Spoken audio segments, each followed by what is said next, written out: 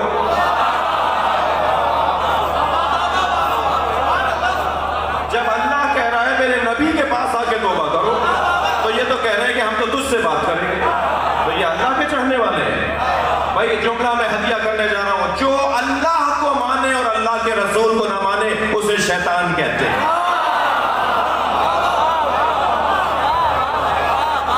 صلوات پڑھیں گے محمد و آل محمد۔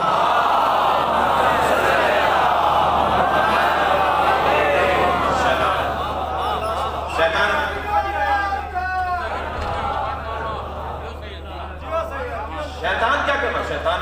شیطان تو اللہ کو مانتا تھا اور ایسا ویسا مانتا تھا کہ فرشتہ نہ ہونے کے باوجود، فرشتہ نہ ہونے کے باوجود، ملک نہ ہونے کے باوجود جنوں میں سے تھا، اس کے باوجود فرشتوں کا سردار بن گیا، اتنی عبادت کی اللہ کی، اور اللہ سے کہہ رہا ہے کہ اسے کیوں بنا رہا ہے؟ میں تو زمین پر کوئی چپا نہیں چھوڑوں گا جہاں تیرا سجدہ نہ کر دوں، میں تیرا سجدہ اتنے سجدے کروں گا۔ اللہ کو عبادت نہیں چاہیے بھائی، جو میں کہہ رہا ہوں وہی سمجھی جائے بات۔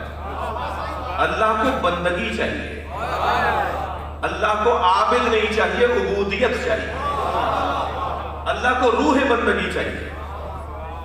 اگر عبادت ہو اور روح عبادت نہ ہو، روح عبادت کیا ہے میں ان بچوں اور جوانوں کے لیے جلدی سے عرض کروں، یعنی فجر کی 2 رکعت نماز، ظہر کی 4، عصر کی 4، مغرب کی 3، عشاء کی 4، یہ رکعتیں اللہ نے طے کر دی۔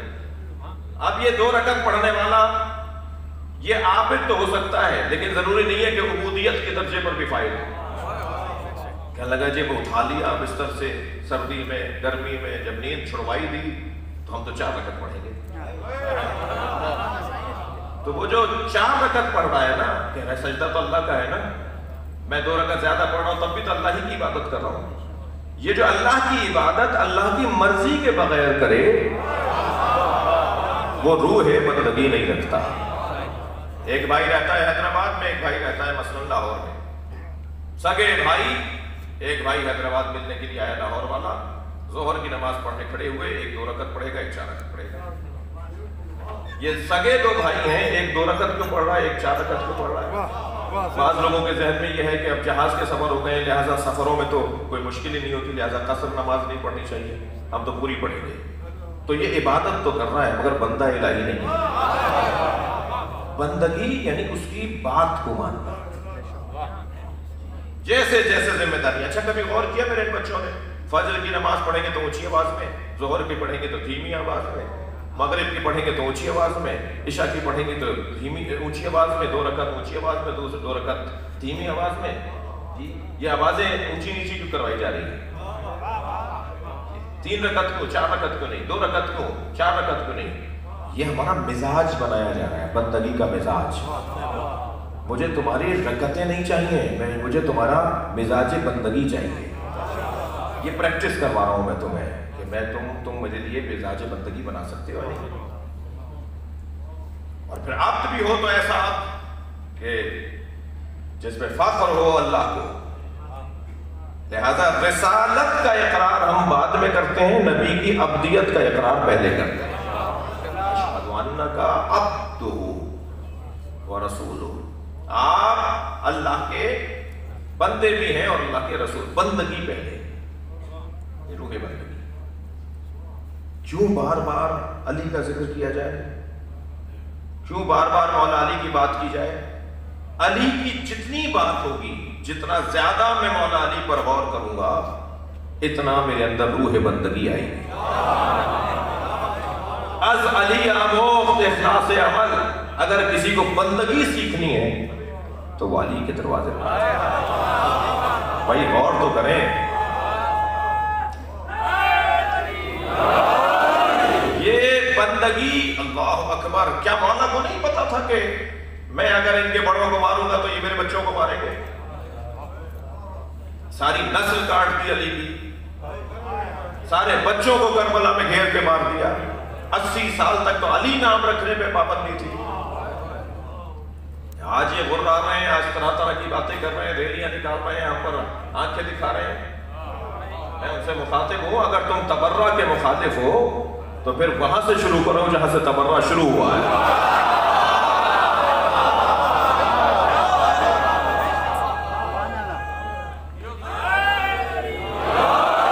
اگر تکفیریت کے مخالف ہو کہ تکفیر نہیں ہونی چاہیے تو پھر وہاں سے شروع کرو جہاں سے تکفیریت شروع ہوئی ہے. مجھے تو سمجھ میں نہیں آ رہا. ریاست توجہ کرے. بہت گالیاں ہم نے اس ملک میں سن لی. ہم نے اپنے لوگوں کو صبر کی بات کی اور صبر کی بات کر رہے ہیں. اب یہ چہلم کا جلوس ہمارا قانونی شرعی شہری حق ہے. لہذا طرح طرح کی پوسٹیں چلا کر یہ والی باتیں نہ کی جائیں کہ یہ غیر قانونی نکل رہا ہے. کوئی غیر قانونی نہیں نکل رہا. ہم عزاداروں کو یہ پہلی دفعہ نہیں ہو رہا ہے پاکستان میں، اور بڑی شان سے ہوگا اور بڑی آن سے ہوگا، اور کوئی شخص بھی چہلم کے دن گھر میں نہیں بیٹھے گا. اور کوئی یہ جلسہ نہیں ہے، کوئی سیاسی ریلی نہیں ہے، کوئی سیاسی ریلی نہیں ہے، کوئی جلسہ نہیں ہے، کوئی ہمارا مقصد سیاست نہیں ہے، بلکہ ہمارا صرف مقصد یہ ہے کہ اب امام حسین کے 40 کو، کیونکہ مومنین کی نشانیوں میں ایک نشانی، چند نشانیاں میرے مولا رضا نے بیان فرمائی کہ مومن کی نشانیاں کیا ہیں. ان میں سے ایک نشانی یہ ہے کہ زیارت 40 چہلم کا دن منانے والے لوگ. اس کی طرف میں زیادہ نہیں جانا چاہتا، صرف اتنا کہوں گا کہ ہم پاکستان کے محب وطن شہری ہیں، اور ہمیشہ ہم نے لاشیں اٹھانے کے باوجود بھی پاکستان زندہ باد کے نعرے لگائے، اور آئندہ بھی ایسے ہی ہوگا. پرامن انداز سے اور پروقار انداز سے سید الشہداء کی چہلم کا انعقاد ہوگا. بات یہ ہے کہ روح بندگی، اور اس روح بندگی کا سرخیل مولا علی کی ذات. سارے سلسلہ آئے ولایت علی سے کیوں شروع ہوتے ہیں؟ جتنے بھی ولیوں کے سلسلے ہیں نا وہ علی سے شروع ہوتے ہیں، اس لیے کہ علی نے بندگی کی روح عطا کی ہے. یہ روح بندگی ہے حیدر کرار کی کہ سینے پہ چڑھ کر بیٹھ گئے، اور یہ روح بندگی ہے علی بن ابی طالب کے سینے سے اتر آئے. سینے پہ چڑھنا بھی اللہ کی خاطر تھا، سینے سے اترنا بھی اللہ کی خاطر ہے. کوئی کام بھی میں اپنے لیے نہیں کر رہا. یہ بہت بڑا مقام ہے میرے عزیزوں کہ انسان اپنے آپ کو فنا کر دے اپنے معبود کے وجود میں. ذوبو فی علی، علی میں گم ہو جاؤ، کما ہوا ذاب اللہ، جیسے وہ اللہ میں گم ہو گیا. روح بندگی. آواز آتی ہے صاحب، ہر مجلس کا عنوان علی، ہر مجلس بات علی کی. علی کے علاوہ کوئی اور بات نہیں ہے، کوئی اور فضائل نہیں ہے آپ کے پاس. تو ہم ایک ہی جواب دیتے ہیں، ہم مولا کی بات اس لیے کرتے ہیں کہ علی کی بات انسان کو بندہ پروردگار بناتی ہے. جتنا مولا علی کا ذکر ہوگا اتنا ہی اللہ کی بندگی مضبوط ہوگی، عقیدہ توحید مضبوط ہوگا. کبھی غور فرمایا کہ اللہ کی توحید بھی عذاب سے بچانے کا ذریعہ، اور علی کی ولایت بھی عذاب سے بچانے کا ذریعہ. کلمۃ لا الہ الا اللہ حصنی فمن دخل حصنی امن من عذابی. یہ لا الہ الا اللہ کا کلمہ اللہ کہہ رہا ہے میرا قلعہ ہے، جو اس میں داخل ہو گیا وہ میرے عذاب سے بچ گیا. پھر فرماتا ہے ولایت علی بن ابی طالب حصنی، اور علی کی ولایت بھی میرا قلعہ ہے، جو اس میں داخل ہو گیا وہ میرے عذاب سے بچ گیا. یا اللہ تیرا کلمہ لا الہ الا اللہ تیرا قلعہ ہے، یا علی کی ولایت تیرا قلعہ ہے. آواز آئے گی دور میں فرق نہیں ہے، کہ دوروں میں فرق نہیں ہے. جو تاثیر لا الہ الا اللہ کی ہے وہی تاثیر علی ولی اللہ کی ہے. نتیجہ دونوں کا ایک ہی ہے، حاصل دونوں کا ایک ہی ہے. مثال ممکن ہے سادہ ہو مگر میرے بچوں اور جوانوں کے لیے زیادہ بہتر رہے گی۔ مثلا ہم نے اپنا گھر بنانے کے لیے بڑا اہتمام کیا، بڑا انتظام کیا، بڑی محنتوں سے مکان بنانا شروع کیا، کرائے کے مکان میں رہتے تھے، کبھی ادھر کبھی ادھر، کبھی اپنا گھر بنا لیتے ہیں، اور جیسے جیسے ہمارا مکان بنتا چلا گیا ایسے ایسے حاسدین آگ میں جلتے رہے کہ اس کا مکان کیسے بن رہا ہے، یہ نئے مکان میں کیسے جا رہا ہے۔ اور جب مکان تیار ہو گیا اور دوسرے دن صبح میں اپنے نئے مکان میں منتقل ہونا تھا تو رات کا آدھا پہر گزرا، دروازے میں دستک ہوئی، ہم نے دیکھا بڑی بڑی گاڑیوں میں کچھ سرکار کے لوگ ہیں۔ ہم نے کہا جی کیا معاملہ ہے؟ کہنے لگے جی آپ نے 2 گلی بعد ایک مکان بنایا ہے، ہم حکومت کے لوگ ہیں، ہم ریاست کے لوگ ہیں، آپ سے یہ مکان خریدنا چاہتے ہیں۔ ہم نے کہا جی ہم نے اپنے لیے بنایا ہے۔ کہنے لگے جی کتنے کا بنایا ہے؟ ہم نے کہا مثلا جی 1 کروڑ کا بنایا ہے۔ کہا ہم آپ کو 20 کروڑ دیتے ہیں اور آپ کو ایک منصب ریاست بھی دیتے ہیں اور آپ کی نسل میں بھی یہ ریاستی منصب منتقل ہوتا رہے گا۔ اب ہم نے سوچا بھائی سودا برا نہیں ہے، 1 کروڑ 20 کروڑ مل رہے ہیں اور ادھر خود کو بھی منصب ملے گا اور مثال ہے، اور ریاست کا منصب جو ہے نسلوں بھی منتقل رہے گا۔ ہم نے فوراً مکان کے کاغذات ان کے حوالے کیے، ان سے وہ مراعات لے لی ہم نے اور بڑے سکون سے جا کے سو گئے۔ دوسرا دن جب نمودار ہوا تو جو ہم سے حسد کرتا ہوا شخص ہمارے بنتے ہوئے مکان کو دیکھ کر چل رہا تھا، اس نے اس گھر کو آگ لگا دی۔ سارا محلہ باہر نکل کر آ گیا اس جلتے ہوئے مکان کا تماشا دیکھنے کے لیے۔ ہم بھی اسی مجمع میں کھڑے ہوئے جلتا ہوا مکان دیکھ رہے تھے، آگ لگانے والا بھی وہی تھا، وہ ہمارے چہرے کا اطمینان دیکھ دیکھ کر اور جل رہا تھا کہ بھائی ان کا تو مکان جل رہا ہے اور یہ پریشان نہیں ہے، اور ہم اس لیے مطمئن تھے کہ یہ ہمارا مکان ہی نہیں ہے۔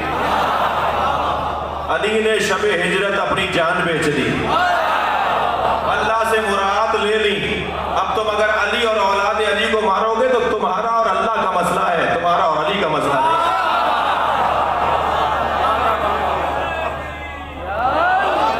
اپنا تو کچھ ہے ہی نہیں۔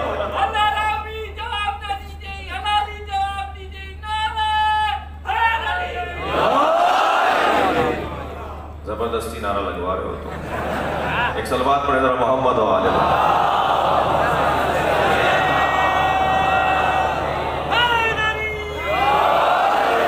روح بندگی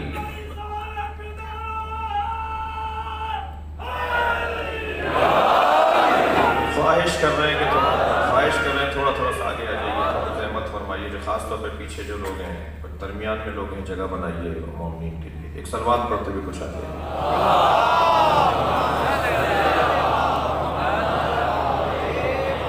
رحمت فرمائیے، تھوڑا تھوڑا سا آگے آئیے، دروازے کے باہر۔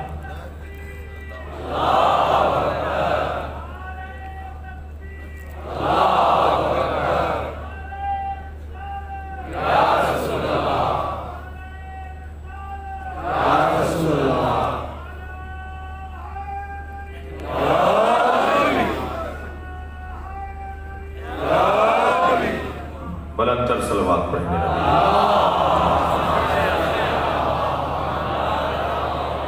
مجھے 3-4 مقدمات کے بعد ایک نتیجہ دینا ہے اس آیت کے ضمن میں۔ پہلی بات تو یہ کہ اللہ سے بات کرنی ہے مگر وسیلے کے ذریعے، اور جو خود اللہ تک پہنچنے کی بات کرتے ہیں وہ پہلے اپنے بارے میں غور کریں، ہو سکتا ہے اس قابل ہوں، اگر وہ اس قابل ہیں تو پھر وہی والی بات کریں، اور جو اس قابل ہوتے ہیں وہ یہ والی بات ہی نہیں کرتے۔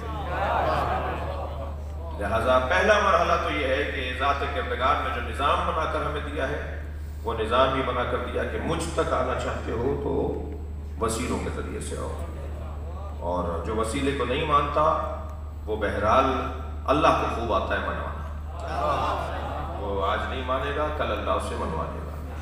جتنے بھی لوگ وسیلے کو نہیں مانتے نا وہ ہاتھ اٹھا کے ضرور دعا کر رہے ہوتے ہیں۔ تم نہیں مانو وسیلے کو، ان 5 انگلیوں میں 14 بند ہیں، ابھی تو غور کرو گے، اور پھر یہ ہاتھ ہی اٹھا کر کے دعا کر رہے ہو۔ انسان اللہ کی بارگاہ میں اپنی عاجزی کا اظہار کر رہا ہے، اپنے ہاتھوں کی مجبوری کا، اپنے ہاتھوں کی طاقت کا، یہ ساری طاقت اس کے سامنے رکھ رہا ہے۔ کہتے ہیں دونوں ہاتھوں سے اٹھاؤ، ایک ہاتھ سے نہیں اٹھاؤ، کہتے ہیں دونوں ہاتھوں سے اٹھاؤ، یعنی مکمل طاقت سے اٹھاؤ۔ انسان کی مکمل طاقت ان دونوں ہاتھوں میں، جب ہم اللہ کی بارگاہ میں حاضری دینے ہوتے ہیں تو اپنے دونوں ہاتھوں کو پھیلا کر اپنی مکمل طاقت کو اس کے سامنے رکھ کے کہتے ہیں کہ یہی ہے ہمارے پاس. تو اللہ خوب منوانا جانتا ہے. میری 85 مثالیں ہیں. جو لوگ نہیں مانتے سبیلوں کو وہ زمزم لا کے ضرور بانٹ رہے ہوتے ہیں. جو مزاروں کو نہیں مان رہے ہوتے وہ حتیم کا طواف ضرور کر رہے ہوتے ہیں. جو نشانیوں کو نہیں مان رہے ہوتے، مزارات کو نہیں مان رہے ہوتے، وہ مقام ابراہیم کو چوم ضرور رہے ہوتے ہیں. تو ایک لمبی لسٹ ہے کہ جو اللہ کی بات کو نہیں مانتے وہ پھر اللہ ان کو منوانا اللہ کو آتا ہے. تو پھر صلوات پڑھنے ذرا محمد و آل محمد.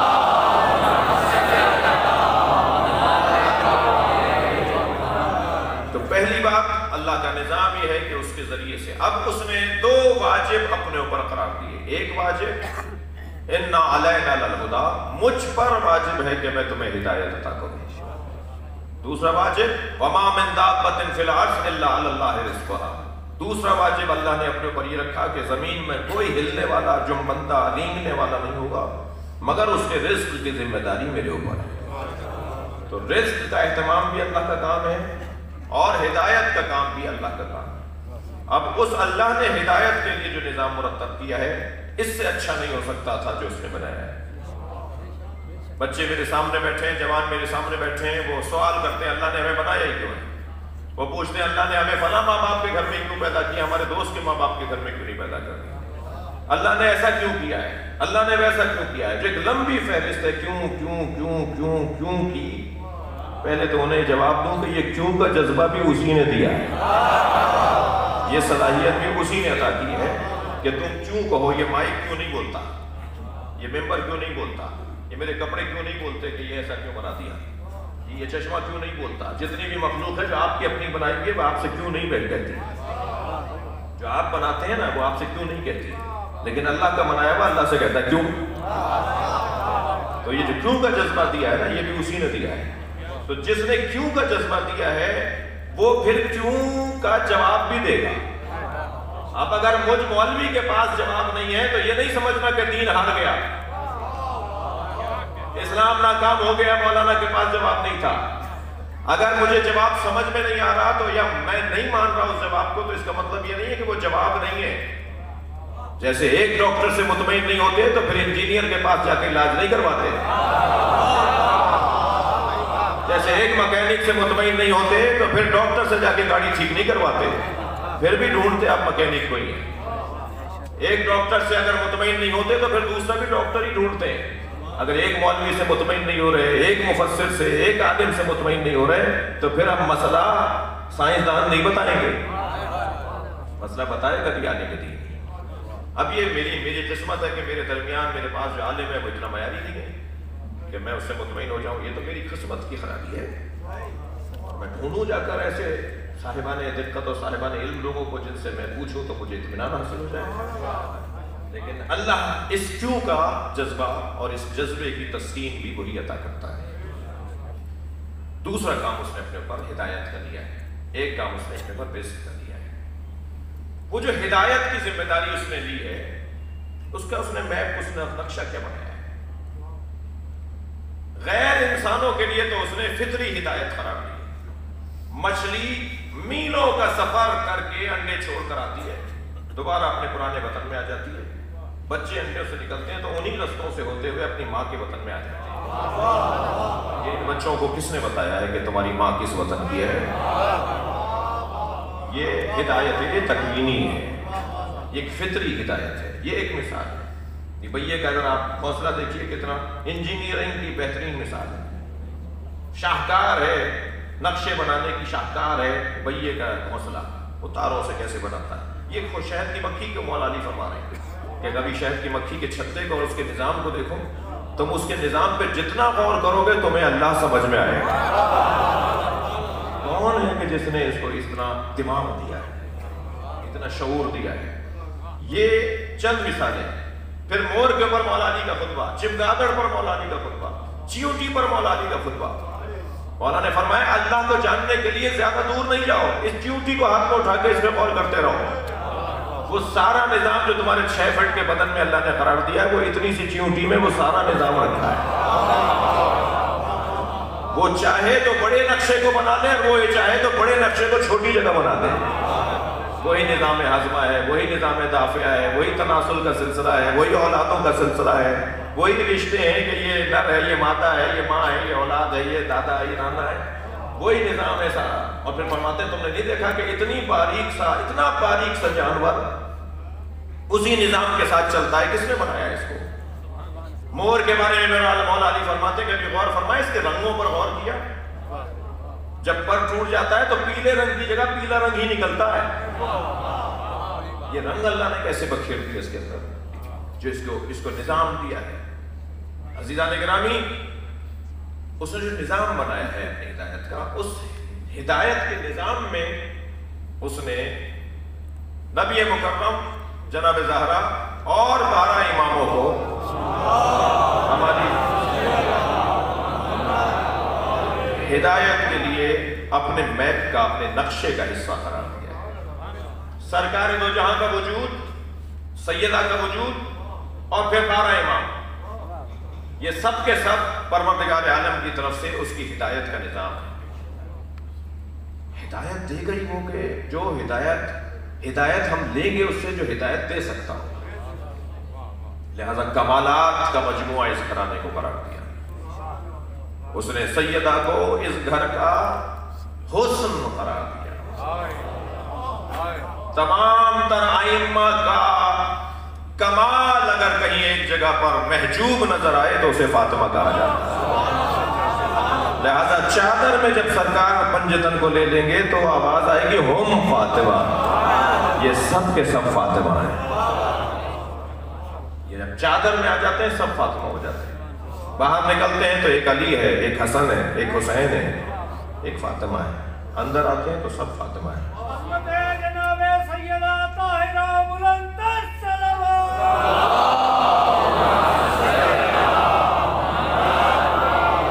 مجھے جلدی بہت ساری باتیں کرنی ہیں. سیدہ کو اللہ نے عظمتوں کا ایک حسین عنوان قرار دیا اور مولا کائنات کو ان کا برابر قرار دیا. یہ نہیں کہا کہ لولا علی لما کانا لفاطمہ کفن, لولا فاطمہ لما کانا لعلی کفن. اگر فاطمہ نہ ہوتی تو علی کے کوئی برابر نہ ہوتا. الٹا ہے, علی نہ ہوتے تو فاطمہ کے کوئی برابر نہ ہوتا. یعنی ایسا نہیں ہے کہ اگر فاطمہ نہ ہوتی تو علی کے کوئی برابر نہ ہوتا.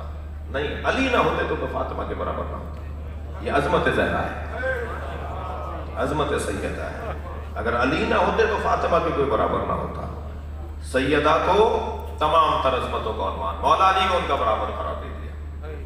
اب جو ہدایت دینے آئے, دیکھیں ایک لمحہ بھی اگر مولا علی کی زندگی میں علم نہ ہو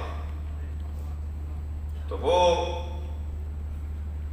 عنوان جہالت ہمارے لیے ہے, ان کے لیے نہیں ہے کہ جو علم دینے آئے ہیں. پیدائشی عالم, پیدائشی سبھی, پیدائشی شجوع شجاع, پیدائشی طور پر صاحب غیرت, پیدائشی طور پر صاحب عزت. یہ مجموعہ کمالات لے کر آئے. مولا علی کے بعد مولا حسن, مولا حسین. نبی مکرم فرماتے ہیں 9 من ولد الحسین, میرے بعد 12 جانشین ہوں گے اور 12 جانشینوں میں پہلا علی, دوسرا حسن, تیسرا حسین اور 9 حسین کے بیٹے.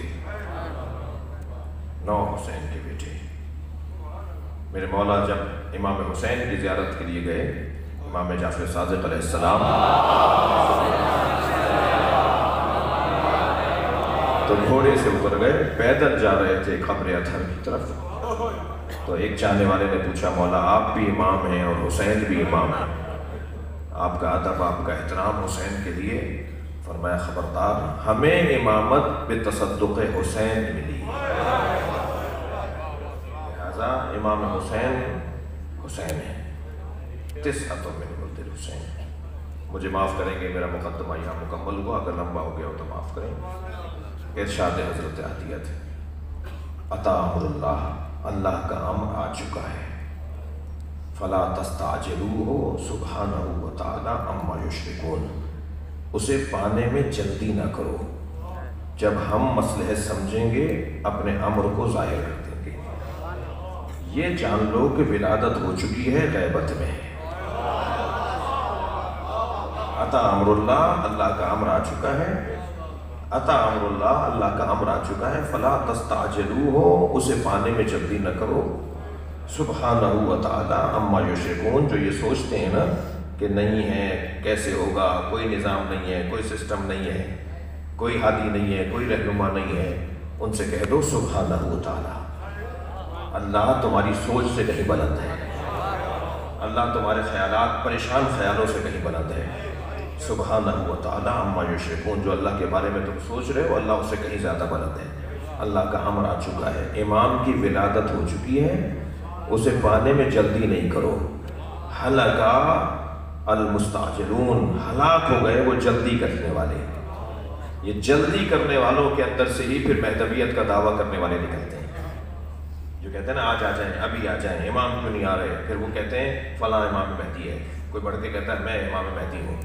جو دعویٰ مہدویت کرنے والے لوگ ہیں وہ ہیں جن کے مزاج میں جلد بازی ہے، ہمیں اللہ تسلی دے رہا ہے خبردار اللہ کا امر آ گیا ہے تم جلدی نہ کرو، يُنَزِّلُ الْمَلَائِكَةَ بِالرُّوحِ مِنْ أَمْرِهِ، اللہ ملائکہ کو روح کے ساتھ اپنا امر دے کر بھیجتا ہے، عَلَىٰ مَن يَشَاءُ مِنْ عِبَادِهِ، اللہ اپنے ان بندوں پر امر دے کر بھیجتا ہے جنہیں وہ چاہتا ہے، ان انذروا، اور امر یہ ہے کہ لوگوں کو متوجہ کرو انہ لا الہ الا اللہ، انہ لا الہ الا انا، کہ میں ہوں تمہارا اللہ اور اس کے علاوہ کوئی اور نہیں ہے، اور تقوی پروردگار اختیار کرو۔ عزیزو، نظام ہدایت میں 12ویں کو مہدی کہتے ہیں۔ میرے بچوں اور جوانوں، 12 امامی کا نظریہ صرف شیعوں کا نہیں ہے، صرف شیعہ اثنا عشری نہیں ہے، ہر مسلمان اثنا عشری ہے، کوئی سنی بھائی بھی یہ نہیں کہہ سکتا کہ میں اثنا عشری نہیں ہوں، اس لیے کہ نبی نے کہا میرے بعد 12 جانشین ہوں گے اور 12ویں پہ قیامت آ جائے گی، لہذا 12 کا عقیدہ سب کا ہے، جا کر پوچھ لیجئے گا کسی اپنے، جو میرا سنی بھائی اگر چاہے کہ تسلی کرنا چاہے تو جا کر کسی اپنے بزرگ عالم دین سے پوچھ لیں کہ 12 اماموں کا کیا نظریہ ہے، ایک دو کتابیں نہیں ہیں، 12 اماموں کا نظریہ سنی شیعہ کا ہے کہ نبی کے بعد 12 جانشین ہوں گے، نظریہ ان کا بھی ہے، نظریہ آپ کا بھی ہے، نظریہ میرے بھائی کا بھی ہے، نظریہ آپ کا بھی ہے، فرق یہ ہے کہ ہم خوب اچھے انداز سے سفر کو جاری رکھے ہوئے ہیں اور ہمارے بھائی بند گلی میں کھڑے ہوئے ہیں، انہیں یو ٹرن لینا پڑے گا، انہیں واپس آنا پڑے گا، اس لیے کہ وہاں 52 ہو گئے، 58 ہو گئے، 42 ہو گئے، 48 ہو گئے، 12واں چلا گیا، قیامت نہیں آئی۔ جب نبی نے کہہ دیا 12ویں پہ قیامت آئے گی، یہ جوہی کے علاقے میں، یہ جو آپ کا کچے کا علاقہ ہے، یہاں ہمارے ایک جملے پر ایک زمیندار ہے وہاں کے، وہ شیعہ ہو گئے، انہوں نے علم لگا دیا اور ان کی علم لگانے سے پورے گاؤں نے علم لگا دیا۔ وہ جملہ کیا تھا وہ سنا دیتا ہوں آپ کو۔ وہ جملہ یہ تھا کہ میں نے کہا جی آپ 12 اماموں کا نظریہ سنی شیعہ کا نظریہ ہے، 12 اماموں کا نظریہ سنی شیعہ کا نظریہ ہے، ہمارے بھائیوں کی کتابوں میں 12 اماموں کے نام ہیں، مگر اس میں چھٹا یزید ہے، حسین کا نام ہی نہیں ہے۔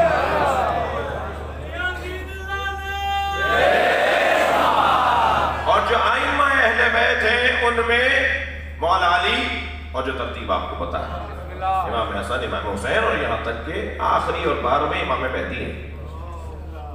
12 نہیں ہوتے 1200 ہوتے، 12 نہیں ہوتے 12,000 ہوتے، کہیں تو گنتی رکنی تھی، تو اب 12,000 کے اوپر جا کر یہ ماحول بنتا جو 12ویں پہ بنا ہوا ہے کہ اسے پردہ غیبت میں اللہ نے رکھ دیا اور ہمیں آمادہ کر دیا کہ تم اس کے انتظار میں اپنے دن گزارو۔ نظام یہی ہے، اس سے بہتر نظام نہیں ہے، کوئی اور نہیں لا سکتے نظام اس کے علاوہ۔ سب 12 اماموں کو مانتے ہیں، مگر کچھ 12 کی تعداد کو پورا کرنے کے لیے ایک اصطلاح کا استعمال کرتے ہیں، خلفائے راشدین اور خلفائے غیر راشدین۔ میرا موٹا سا سوال، ہادی ہادی ہوتا ہے، نبی نبی ہوتا ہے، رسول رسول ہوتا ہے، کہیں آپ نے سنا نبی راشد اور نبی غیر راشد؟ نبی نبی ہوتا ہے، وہ راشد اور غیر راشد کیا ہوتا ہے؟ ویسے خلیفہ خلیفہ ہوتا ہے، یہ غیر راشد کیا ہوتا ہے؟ یہ غیر راشد کا ہونا بتا رہا ہے کہ یہ تم نے اپنے ہاتھ سے بنایا تھا۔ اگر اللہ کا بنایا ہوا مانتے تو پھر غیر راشد نہ ہوتا۔ اللہ نے جنہیں بنایا ہے، کوئی عیب نکال کر دکھاؤ۔ تھکے نہیں بیٹھے تو ایک مثال دے دو۔ کسی امام معصوم کا زمانہ ایسا نہیں گزرا جس میں کوئی سوال لے کر آیا ہو اور امام نے جواب نہ دیا۔ اور یہاں مثالوں کی مثالیں ہیں کہ ان سے مسئلہ پوچھا گیا تو ان سے مسئلے کا جواب نہیں آتا۔ متوکل کو دیکھ لیجئے، ہارون کو دیکھ لیجئے، مامون کو دیکھ لیجئے، معتصم باللہ کو دیکھ لیجئے، حجاج ابن یوسف کو دیکھ لیجئے، خود اور بڑے بڑے نام۔ میں بات کر رہا ہوں بات والوں کی، خاص طور پر جن کے ہاں بہت روشن ہیں کمزوریاں، جن کی کمزوریاں بہت روشن ہیں، دو بات ہی نہیں ہے، دو باتیں ہی نہیں ہیں اس بات میں۔ لیکن یہاں جب آپ جائیں گے تو آپ کو کوئی امام اہل بیت نہیں ملے گا کہ جو علم اور شجاعت، سخاوت، غیرت اور عزت میں کمزور نظر آئے۔ وہ پانچوں کمالات جو انسان کے ذاتی کمالات ہیں وہ یہ کمال پر لے کر آئے۔ متوکل کی ماں نے منت مانی کہ میرا بچہ اچھا ہو گیا تو میں کثیر صدقہ اللہ کی راہ میں صدقہ، کثیر چیزیں اللہ کی راہ میں صدقہ دوں گی۔ متوکل اچھا ہو گیا، بیماری اس کی برطرف ہو گئی۔ دربار میں بیٹھے ہوئے مفتیوں سے، مختلف مسالک کے علماء سے پوچھا بھائی کتنی چیزیں دے دوں جو کثیر کہلائیں؟ کسی نے کہا جی 20 دے دیجئے۔ اس نے کہا 20 کیوں؟ کثیر کسے کہتے ہیں؟ کسی نے کہا حضور اچھا کوئی سمجھتے تھے کہ کم ہے، کسی نے کہا جی 40 دے دیجئے۔ انہوں نے کہا 40 کیوں؟ اس نے کہا جی 60 دے دیجئے۔ انہوں نے کہا جی 60 کیوں؟ مجھے عدد جو تم بتا رہے ہو اس عدد کے پیچھے دلیل دو کہ کثیر کا کیا مطلب ہے۔ کوئی دلیل نہیں تھی کہ ایک مرتبہ پریشان ہو کر کہا کہ وہ شیعوں کا جو 10واں امام ہے وہ ہر بات کا جواب رکھتے ہیں۔ تو میرے مولا امام علی نقی علیہ السلام سے پوچھ لیا گیا کہ حضور فرمائیے کتنا کیا دے دوں کہ کثیر کہلائے؟ امام نے فرمایا 80 چیزیں اللہ کی راہ میں دے دو، 80 چیزیں اللہ کی راہ میں دے دو تو تم نے گویا کثیر کا صدقہ دے دیا۔ اب جیسے وہاں 20 پر 40 پر 60 پر وہ پوچھ رہا تھا نا کیوں، ایسے یہاں بھی پوچھا کیوں 80 کیوں؟ میرے مولا امام علی نقی مسکرائے، حضرت نے فرمایا تم نے قرآن کی آیت نہیں پڑھی جس میں اللہ نے اپنے حبیب سے کہا لقد نصرکم اللہ فی مواطن کثیرہ، اللہ نے تمہیں حبیب کثیر مقاموں پر نصرت عطا کی ہے۔ اللہ نے 80 جنگوں میں ہی تو نصرت عطا کی تھی۔ صلوات پڑھیں گے محمد و آلہ محمد۔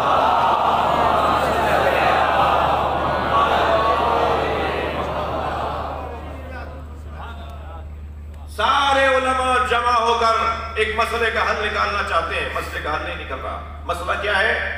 ایک بہت بڑے فلسفی نے کتاب لکھ دی ہے تناقض القرآن۔ قرآن میں ایک آیت دوسرے آیت سے ٹکراتی ہے اور وہ لسٹ بنا لی کہ جو آیتیں اور وہ لسٹ بنا لی جو آیتیں ان آیتوں سے ٹکراتی ہیں، سامنے لا کے کر دیا یہ آیت اس سے ٹکراتی ہے، یہ آیت اس سے ٹکراتی ہے، یہ کچھ کہہ رہی ہے، یہ کچھ کہہ رہی ہے، اور پوری کتاب کا نام رکھ دیا گیا، پوری ان آیات کو جمع کر کے نام رکھ دیا گیا تناقض القرآن۔ اب جب قرآن ہی زیر سوال آ جائے، قرآن ہی جو ہے نا مشکوک ہو جائے معاذ اللہ، تو پھر ان کی خلافت کہاں باقی رہے گی؟ جو خلیفہ صاحب بیٹھے ہوئے تھے، معتصم باللہ کا زمانہ ہے، پریشان ہو گئے، سب سے پوچھا بھائی جواب؟ اب ہم سے جواب نہیں بن رہا، یہ آیت اس آیت سے ٹکرا رہی ہے۔ جتنے بھی نمک خوار مولوی تھے، یہ ان کی احتنا ہے، یہ آج بھی کبھی کبھی ہوتا ہے، تو یہ منظر تو آج بھی نظر آ رہا ہوتا ہے، تو وہ ان کے پاس جواب نہیں تھا۔ پھر بالآخر آواز دی کہ جس کا جواب وہی دے گا جو نظام ہدایت میں 11واں ہے، دور امام عسکری کا ہے۔ لے گا امام کی خدمت میں، امام نے ایک صفحہ پلٹا، ایک آیت دوسرے آیت سے ٹکراتی ہوئی نظر آئی، دیکھی لکھی ہوئی، حضرت فرمایا کہ اس کا جواب ایک جملے میں، کتاب اتنی موٹی لکھی ہے، اس کا جواب ایک جملے میں۔ حضرت فرمایا تم میں سے کوئی ایک میرے پاس ٹھہر جائے، میں اسے جواب سکھا دیتا ہوں، جا کے اس کو ابو اسحاق کندی کو، جس نے یہ کتاب لکھی تھی اس کا نام ہے تاریخ میں ابو اسحاق کندی، کہ ابو اسحاق کندی کو جا کے ایک جواب دے دینا، ایک جملہ کہہ دینا اس پوری کتاب کا جواب۔ انہیں اپنے پاس ٹھہرا لیا، انہیں کہا تم اس کے پاس جاؤ گے، شاگرد ہونے کا اظہار کرو گے، شاگرد بن جاؤ گے، جب کچھ دن کا اعتماد بحال ہو جائے تو پھر یہ جملہ کہہ دینا۔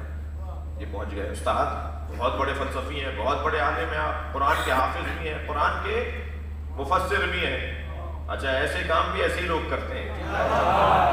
لہذا قرآن پکار کے، حدیث پکار کے کہتی ہے رب تال القرآن والقرآن یلعنہ، کتنے ہی قاریان قرآن ہیں جن پہ قرآن خود لعنت کرتا ہے۔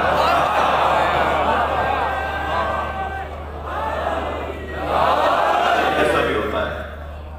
حضرت نے سکھا دیا جواب، ایک جملے کا جواب، پہنچ گئے ابو ثاقب کندی کے پاس، اور پھر جب اس نے شاگرد بنا دیا، کچھ دن گزرے تو کہا استاد آپ نے جو کتاب لکھی ہے جس کا جواب مسلمان علماء نہیں دے پا رہے، اور آہستہ آہستہ لوگ اسلام سے دور ہو رہے ہیں، اور آہستہ آہستہ لوگ اسلام کے باغی ہو رہے ہیں، اس کتاب پر میرے ذہن میں خیال آیا ہے، اجازت ہے؟ کہنے لگا جواب بتاؤ کیا خیال آیا ہے؟ کہ حضور قرآن عربی زبان کی کتاب ہے، اور عربی زبان میں ایک لفظ کے کئی معنی ہوتے ہیں، آپ نے جو معنی سوچ کر تضاد سمجھا ہے، ہو سکتا ہے متکلم کے نزدیک وہ معنی نہ ہو۔ ہاتھ میں قلم تھا، اسے توڑتے ہوئے کہنے لگا یہ جواب کس نے سکھایا؟ کہنے لگا میرا اپنا جواب ہے۔ کہنے لگا نہیں، جواب بتا رہا ہے کہ قرآن کا وہ حافظ زندہ ہے۔ صلوات پڑھیں گے محمد و آل محمد۔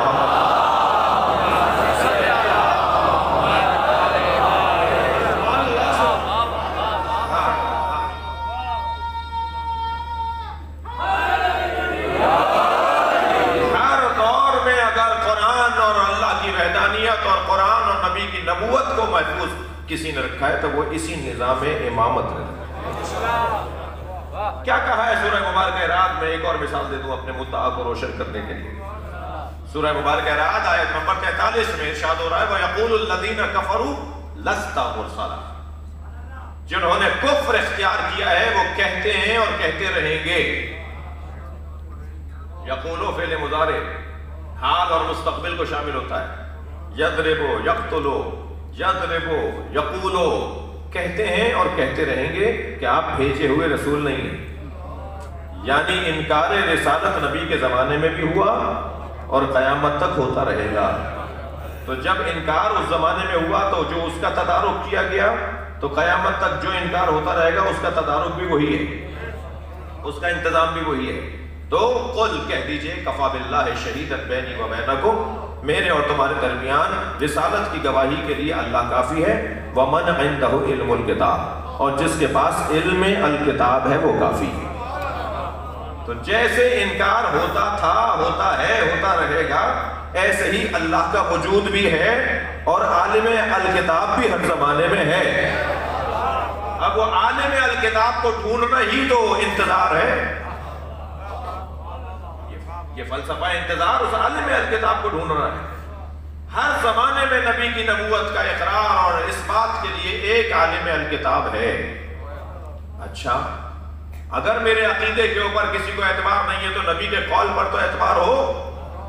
نبی نے فرمایا انی تارک فیکم الثقلین، میں تمہارے درمیان دو بھاری چیزیں چھوڑے جا رہا ہوں، کتاب اللہ و عطرتی اہل بیتی، اللہ کی کتاب اور اپنی عطرت اہل بیت، لن یفترقا حتی یردا علی الحوض، یہ ایک دوسرے سے علیحدہ نہیں ہوں گے مگر جب تک کہ حوض کوثر پہ مجھ سے نہ ملیں، یعنی ہر زمانے میں ساتھ ساتھ رہیں گے۔ تو اگر مجھے امام نظر نہیں آ رہے تو نبی کے قول پر یقین کر کے مان لوں کہ ہیں۔ ہر زمانے میں قرآن کے ساتھ ایک عالم قرآن ہونا ضروری ہے، جو کبھی یہ نہ کہہ پائے کہ مجھے اس کا جواب نہیں آتا، جب تک چاہوں گا نہیں۔ عزیزان گرامی، یہی وہ موڑ ہے کہ جہاں آ کر بعض ریش دراز لوگ، بڑے بڑے مفتیان دین بڑے تکبر سے کہتے ہیں کہ وہ عالم قرآن ہم ہیں، وہ عالم قرآن ہم ہیں۔ مجھے سمجھ میں نہیں آتا جب میں کہتا ہوں مولا علی انبیاء سے افضل ہیں تو کہتے ہیں غلو ہو رہا ہے، اور جب خود پڑھ کے کہتے ہیں کہ ہم مراد ہیں، یہ کیسی منطق ہے بھائی؟ یہ کیسا فلسفہ ہے بھائی؟ یعنی مولا علی انبیاء کرام سے افضل کہہ دیے جائیں تو یہ انبیاء کی توہین۔ علماء امتی افضل من انبیاء بنی اسرائیل، میری امت کے علماء انبیاء بنی اسرائیل سے افضل ہیں۔ کون ہے بھائی وہ عالم؟